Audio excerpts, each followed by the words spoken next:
had somebody reach out to me over the course of, when I was uploading the smaller clips of the social media episode. And I had a couple questions about the content I was posting, and I could tell they were feeling a little discouraged because they weren't understanding the philosophy angle of, what I'm talking about. And this person straight up said, what even is an allegory? That's a great question.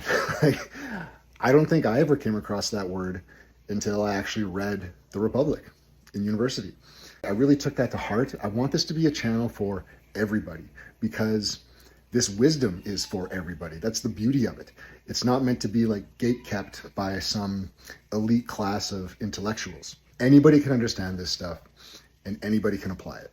Now, whether you do apply it or not, that's up to you. So I'd like to address that before we move on. So yeah, I took a step back and upon reflection, I do realize I might have jumped in a bit fast, right? I started this channel saying I wanted to talk about truth and love, and then all of a sudden I started talking about this Plato guy and the Allegory of the Cave without providing a whole lot of context. So in this video, I'm going to rewind a bit, I'm going to provide some of that context, and then we'll move on with the lessons. Okay, so first of all, who is Plato? Well, Plato is an ancient Greek thinker or philosopher who lived more than 2,400 years ago. And he is considered one of the most important philosophers of all time.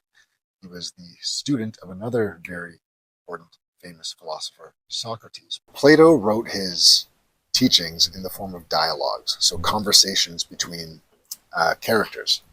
These writings often included Socrates. These dialogues would touch on deep, abstract ideas like truth.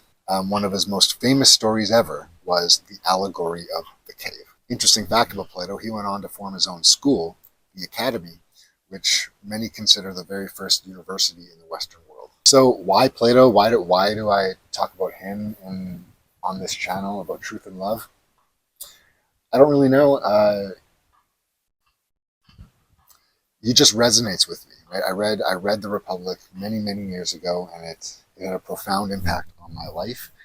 And I've used the Allegory of the Cave and the Republic itself as kind of a framework for navigating life as a then young man into midlife, really. So I found his philosophies and his teachings to be incredibly useful.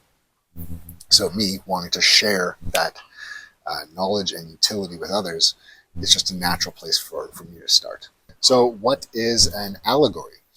Well, have you ever noticed how some stories seem to have a deeper meaning than what's on the surface? Right? That there's more to it than the literal events and characters of what you're reading or watching or listening to? Well, that story is probably an allegory. An allegory is really just a story that has two layers to it. One is the surface layer, where everything is familiar and makes sense. And then there's a second layer which has a more deeper meaning to it.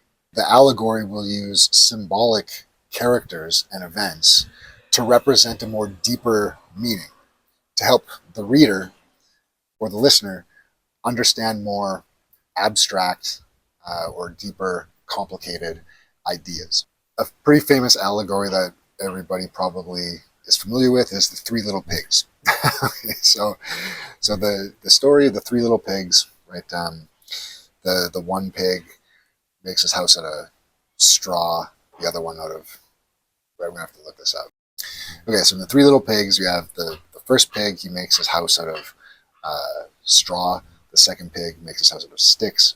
And the third pig makes his house out of bricks, right? And then the big bad wolf comes along, and he huffs and he puffs, and he blows the house down to the first one. He blows the house down to the second one, but he can't penetrate the walls of the brick house that the third pig built.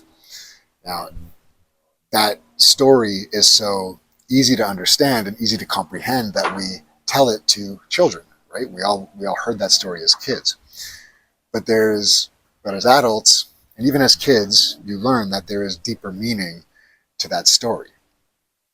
Right? It's not actually about three little pigs and a wolf.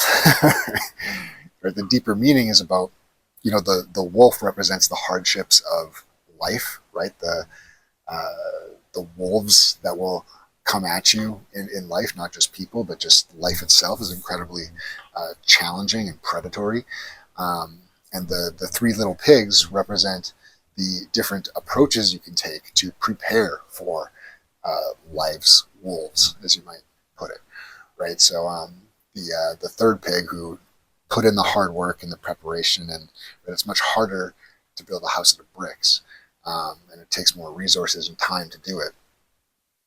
He was more resilient to the efforts of the wolf to get inside and eat him. So that is an allegory that you've probably all heard, and it probably worked on you even as a kid. You understood the deeper meaning behind it. You'll actually find a lot of like the fairy tales or fables from your childhood are actually allegories. Like Little Red Riding Hood is another allegory.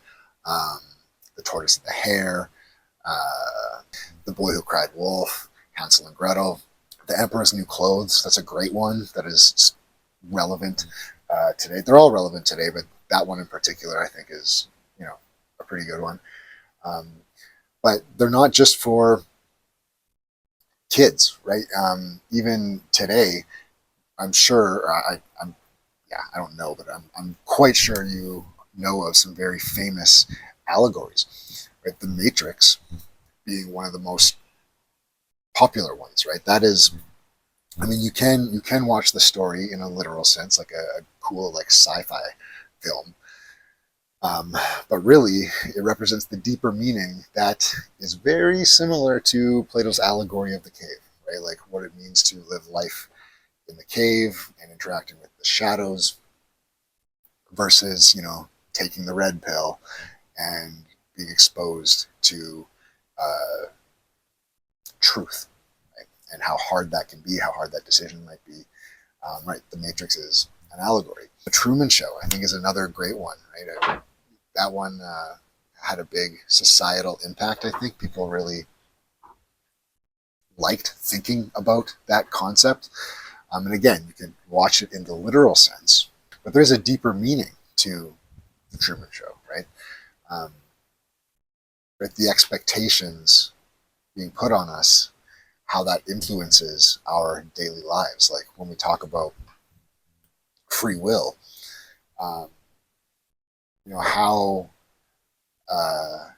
how independent, how free of influence are your decisions really, from outside forces, right? Do you operate with true free will, or are you running on more of like an algorithmic like life where your surroundings, your environment, the expectations being placed upon you, that is actually what's driving you, right? That's the deeper meaning behind the Truman Show. It's an allegory. Another famous allegory that you're for sure aware of is Fight Club, right? Again, it's a cool like movie in a literal sense, but there's absolutely a deeper meaning behind it. Even the idea of, well, I'm not allowed to talk about that. That's what an allegory is, right? You're already very familiar with them. You have probably used them yourself to explain things to other people. We consume them all the time, from when we're kids all the way into pop culture as adults. It's really just a story with a deeper meaning, right? It's a way to sneak wisdom or lessons into the story when we're trying to convey or share that wisdom with others. Or it can be a useful way for yourself to use things that you're already familiar with, right? Whether they be objects, characters, dynamics, things that you have intimate familiarity with, that you can understand very well, and you can leverage that understanding in a way that helps you contemplate more abstract ideas, right? It's not just to convey to others, it's also very useful to help yourself expand your own understanding of more abstract or complex ideas. So going back to Plato's allegory of the cave, that's exactly what he's doing. And that's what I'm relying on, or what I will be relying on to help convey more abstract ideas as we progress on this journey of enlightenment together. So think about the story in Plato's allegory of the cave. Right? It's about prisoners chained in a cave being forced to look at shadows of objects being placed in front of a fire. Everybody understands all of that, right? It's as simple as the three little pigs, right? 2,400 years ago, everybody understood that. Everybody knows what a cave is. Everybody knows what prisoners are, shadows, objects, fire. It's easy to visualize and to understand, right? Even to understand how the shadow is a distorted perception of the object in front of the fire. Right? We get it. You can literally put something in front of a fire and look at the shadow, and you can look at the thing you've got in front of the fire and then look at the shadow, and you can tell they're different. That is a distorted perception of that. So he's using this familiarity as an allegory to touch on the deeper, more abstract ideas of what is truth. What is truth really? So I hope that was useful, or informative at least. Long story short, when I'm talking about Plato's allegory of the cave in our discussions on enlightenment and truth, all I'm doing is I'm using that story as a way to convey more deeper abstract ideas.